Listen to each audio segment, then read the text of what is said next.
Welcome to the Four Columns podcast, where we explore the foundational concepts of the Fane of Yog-Sothoth. I'm your host Jacob Newsom, and I'm excited to take this journey with you. For those of you who may not be familiar, the Fane's belief in the Four Columns outlines four essential concepts for living a fulfilling life. These concepts revolve around expanding your knowledge of history, science, the paranormal and the arts. Incorporating these pillars into your daily routine ultimately leads to a more balanced and satisfying life. In this podcast, we will take a deep dive into each of these four pillars. We'll discuss the science behind each concept, the benefits of incorporating them into your life, and practical strategies for doing so. Our goal is to equip you with the knowledge and tools necessary to live your best life. But that's not all. We'll also be featuring experts in each of these areas who will share their insights and experiences with us. We'll hear from psychologists, life coaches, productivity gurus, and more. We'll also be answering listener questions and providing guidance on how to overcome common obstacles that may arise when trying to incorporate these columns into your life. So whether you're just starting your journey towards a more fulfilling life, or you're already well on your way, this podcast is for you. We're excited to have you join us on this journey as we explore the four columns. In this week's first segment, we turn to Benjamin Myers, who will take us back in time with a look at this week in history.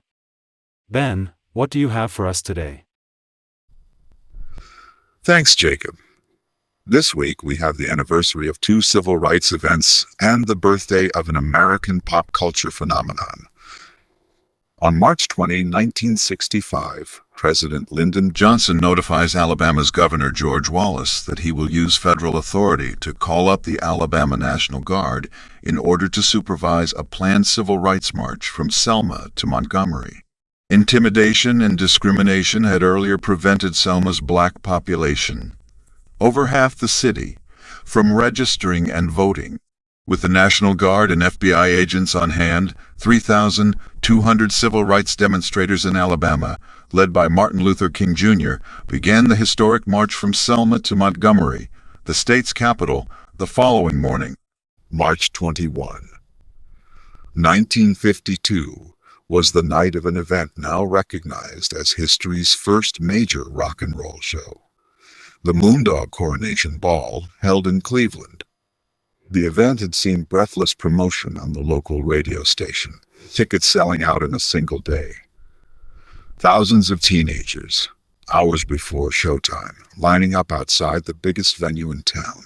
The scene outside the Cleveland Arena on a chilly Friday night in March more than 50 years ago would look quite familiar to anyone who has ever attended a major rock concert. But no one on this particular night had ever even heard of a rock concert. On March 22, 1972, the Equal Rights Amendment is passed by the U.S. Senate and sent to the states for ratification. First proposed by the National Woman's Political Party in 1923, the Equal Rights Amendment was to provide for the legal equality of the sexes and prohibit discrimination on the basis of sex. More than 4 decades later, the revival of feminism in the late 1960s spurred its introduction into Congress, under the leadership of USA Representative Bella Abzug of New York and feminists Betty Friedan and Gloria Steinem.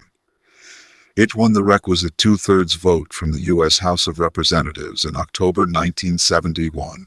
In March 1972, it was approved by the U.S. Senate and sent to the states. Thanks for that glimpse into the past, Ben. Now we turn to science, where this week we will be discussing quantum entanglement. This phenomenon has been called spooky action at a distance by none other than Albert Einstein. Today, we are joined by Professor Alan Klein, who will explain what quantum entanglement is, how it works, and what implications it has for our understanding of the universe. So, Dr. Klein, what is quantum entanglement? Quantum entanglement is a concept in quantum mechanics where two or more particles can become connected in a way that their quantum states become correlated. This correlation remains even if the particles are separated by large distances. When two particles are entangled, any change in the quantum state of one particle will result in an instantaneous change in the quantum state of the other particle, regardless of the distance between them. This is the spooky action at a distance that Einstein referred to. And can you explain to our listeners how quantum entanglement works? To understand how quantum entanglement works, we need to understand the concept of superposition. In quantum mechanics, particles can exist in a superposition of multiple states simultaneously until they are observed or measured. When two particles are entangled, they become correlated in a way that their superpositions are linked. This means that if one particle is in a superposition of two states, the other particle will also be in a superposition of two states. When one particle is observed or measured, its superposition collapses, and the entanglement is broken, but the other particle's superposition will also collapse instantaneously, even if it is on the other side of the universe. That's really fascinating. I guess the big question, though, is what are the implications of quantum entanglement? Quantum entanglement has significant implications for our understanding of the universe. For example, it has been proposed as a mechanism for quantum computing, where the processing power of computers could be exponentially increased by using entangled particles. Entanglement has also been suggested as a way to achieve faster-than-light communication, although this remains a theoretical concept. Finally, entanglement has led to some paradoxical thought experiments, such as Schrödinger's cat, which highlights the strange behavior of quantum mechanics. Thank you for your time, Dr. Klein. It really has been an eye-opening discussion. Now we turn to the paranormal with Jill St. John, who is going to tell us about some of the ghost stories associated with one of America's most famous landmarks. Now this is a place that isn't usually associated with being a haunted house, right? That's right, Jacob. When you talk about the White House, most people don't think ghosts. But there are actually a couple of spirits who are said to roam the halls, and more than a few White House staffers have shared their stories over the years. And I'm guessing these are names we will recognize? Some of them are more famous than others, and at the top of the list is Abraham Lincoln. It is said that the ghost of Lincoln, the 16th President of the United States, haunts the White House, even though he died at a different house in Washington, D.C. Many people, including former presidents and first ladies, have reported seeing his ghost, particularly in the Lincoln bedroom. Some have claimed to see Lincoln's ghost standing at the window, while others have felt his presence in the room. Another recognizable name to many is Dolly Madison, the wife of President James Madison. Her ghost is said to haunt the Rose Garden of the White House. Legend has it that she is searching for her lost wedding ring. Some of the lesser-known ghosts include Willie Lincoln's ghost and the ghost of an unknown British soldier. The son of Abraham Lincoln, Willie, died in the White House during his father's presidency. It is said that his ghost haunts the Lincoln bedroom and has been seen by several people over the years. History buffs know that during the War of 1812, British troops burned down the White House. What they may not know is that legend has it that the ghost of a British soldier who died in the fire haunts the White House to this day. Wow, that's something I, for one, didn't know. Thanks, Jill. Now we're going to turn things over to Anne-Marie Tolliver, our resident writing guru. Anne-Marie, I understand you have some tips for aspiring novelists, correct? Indeed, I have, as anyone who has done it can tell you, writing a novel, and that first novel in particular, can be an arduous ordeal. There are some things that one can do to stay the course, however. The first is to write regularly. Writing is a skill that can be improved with practice. Make writing a habit and set aside time each day or week to work on your novel. One must also read widely. Reading is an excellent way to develop your writing skills. Read books in your chosen genre as well as outside of it to gain a better understanding of storytelling and writing techniques. Next, writers should create a plan. Before you start writing, create an outline for your novel. This will help you stay organized and focused throughout the writing process. It is also important to remember to develop your characters. Your characters are the heart of your story, so take time to develop them fully. Consider their backstory, motivations, and flaws to create fully realized characters.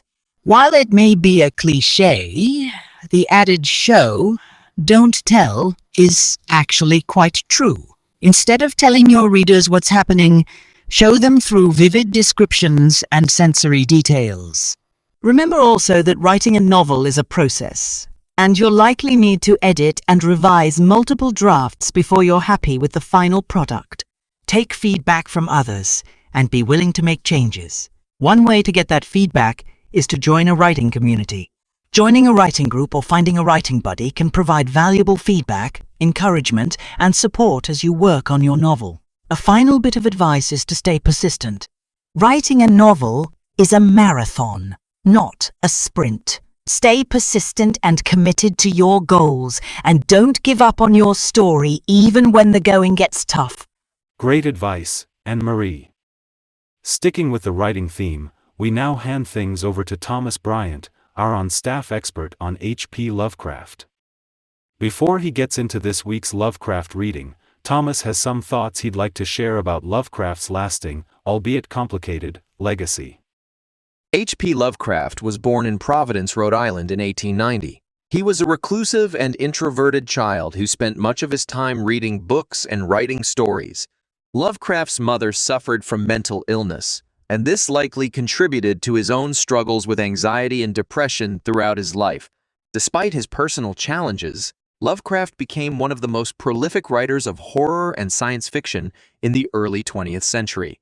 His works, such as The Call of Cthulhu and The Shadow over Innsmouth, have inspired countless writers and artists in the years since their publication. Lovecraft's stories often centered around cosmic horror and the fear of the unknown. His use of strange and indescribable creatures, as well as his exploration of ancient and forbidden knowledge, helped to create a unique and terrifying world that has captivated readers for decades. Lovecraft's work was not without controversy, however. His stories often contained racist and xenophobic themes, which have led some to criticize his legacy. While these elements cannot be ignored, it is important to recognize the impact that Lovecraft has had on the horror genre, and the many ways in which his ideas have been adapted and reinterpreted over the years. Lovecraft passed away in 1937, but his influence can still be felt today. From the works of Stephen King to the video and role-playing games based on his stories, Lovecraft's creations continue to terrify and inspire new generations of horror fans. Thank you for that insight, Ian. So which Lovecraft story are you going to read for us this week? This week we have Hypnos, which was first published 101 years ago in March 1922. May the merciful gods, if indeed there be such, guard those hours when no power of the will, or drug that the cunning of man devises, can keep me from the chasm of sleep.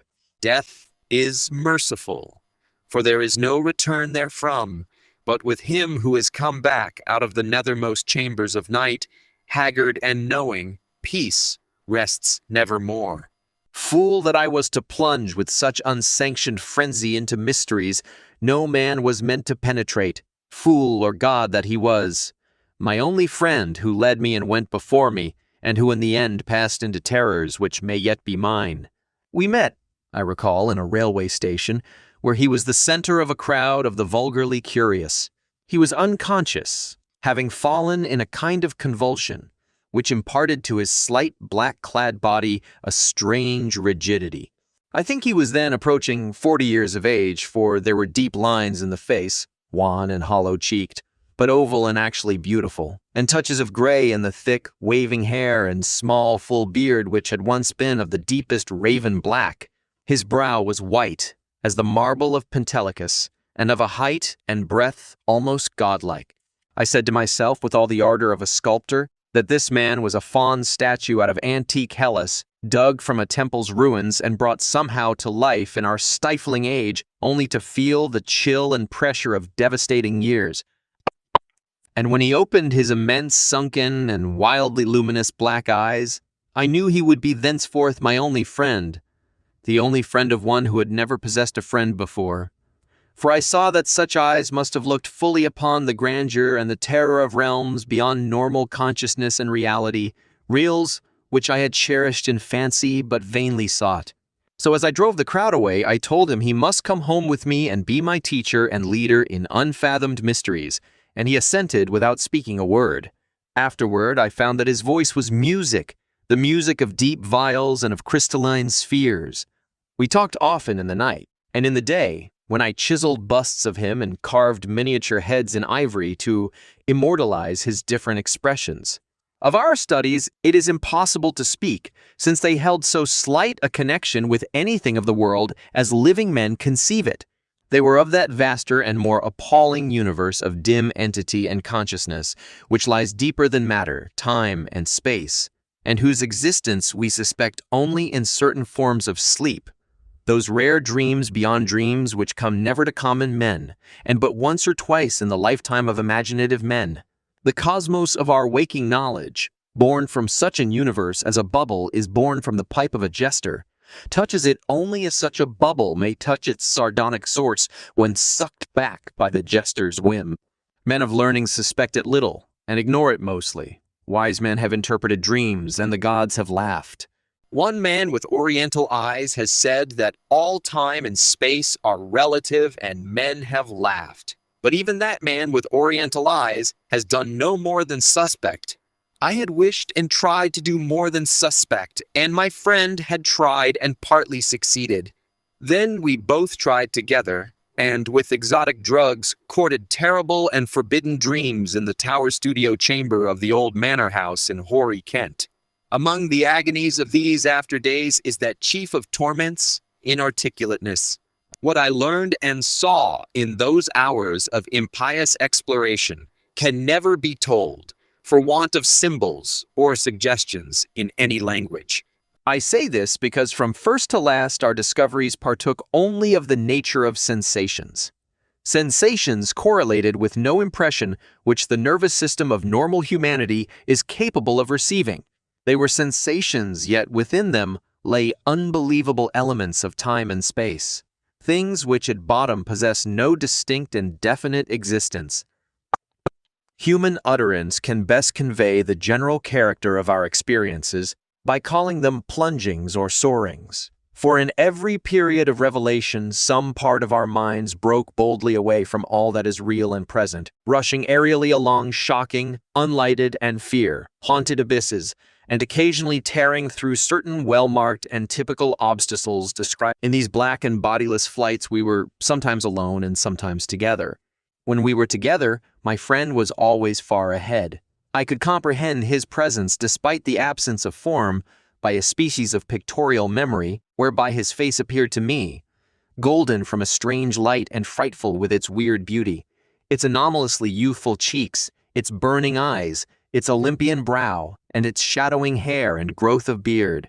Of the progress of time we kept no record, for time had become to us the merest illusion. I know only that there must have been something very singular involved, since we came at length to marvel why we did not grow old. Our discourse was unholy, and always hideously ambitious. No god or demon could have aspired to discoveries and conquests, like those which we planned in whispers.